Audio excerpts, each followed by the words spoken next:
दोस्तों, ये उस समय की बात है जब लोग एंड्रॉयड फ़ोन यूज़ करना शुरू ही किए थे। उस समय कुछ ही लोगों के पास एंड्रॉयड फ़ोन हुआ करते थे और उस समय तक लगभग सभी के पास कीपैड फ़ोन हुआ करते थे। मेरा एक दोस्त था जिसके पास एंड्रॉयड फ़ोन था और वो हमेशा नई-नई गेम डाउनलोड कर खेलता रहता था और हम सबको चिढ़ाता था। मेरे दोस्त का फ़ोन देखकर मैं भी घर में फ़ोन खरीदने की ज़िद करने लगा, लेकिन पैसों की कमी की वजह से मेरे घर वालों ने मुझे साफ-साफ मना कर दिया।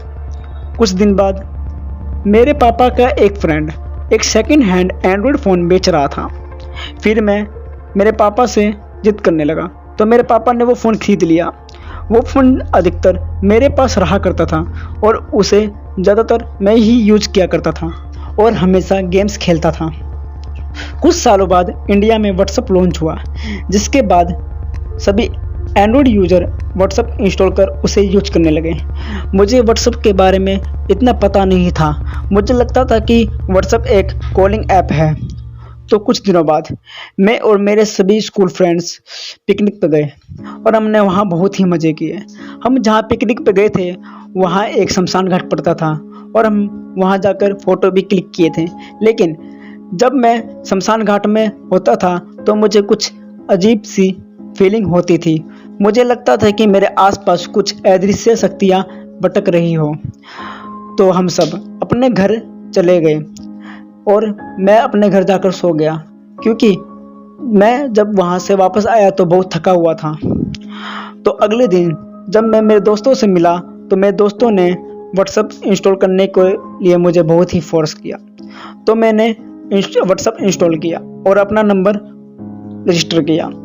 तो उसके बाद व्हाट्सएप ओपन किया। ओपन करने के बाद देखा कि व्हाट्सएप में इतना कुछ था नहीं। तो मेरे दोस्त भी उसे देखकर बहुत ही उदास हुए।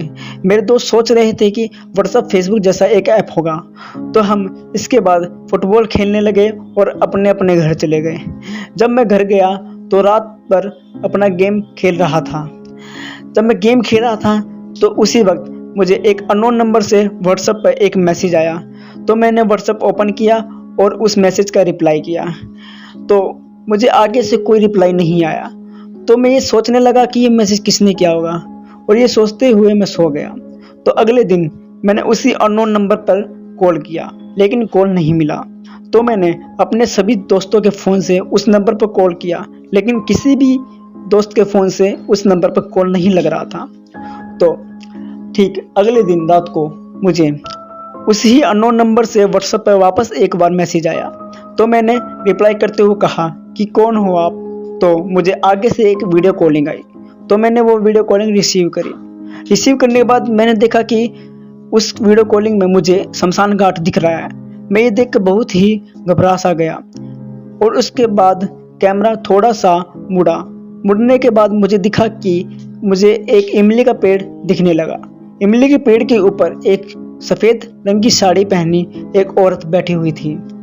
वो औरत मुझे देखकर बहुत ही हंस रही थी। उसे देखकर मैं डर सा गया और मैंने वीडियो कॉलिंग काट दी। वीडियो कॉलिंग काटने के बाद मैं पूरी रात ढंग से सो भी नहीं पाया।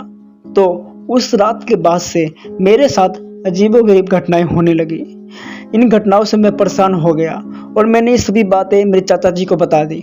मेरे चाचा जी मुझे अपने साथ एक तांत्रिक के पास ले गए। जब मैं तांत्रिक के पास पहुंचा तो तांत्रिक जी ने मुझे देखा और देखते ही बोले, तुम किसी शमशान घाट में गए थे? मैंने कहा जी। तो उन्होंने कहा कि तुम जहाँ गए थे वहाँ की एक अदृश्य शक्ति तुम्हारे पीछे लग गई थी, जो कि अभी तक तुम्हारे साथ है। तुम एक काम करो, तुम ये नींबू लो और अपने साथ रखना। मैं जब तक ना कहूँ इसे अपने से दूर मत करना।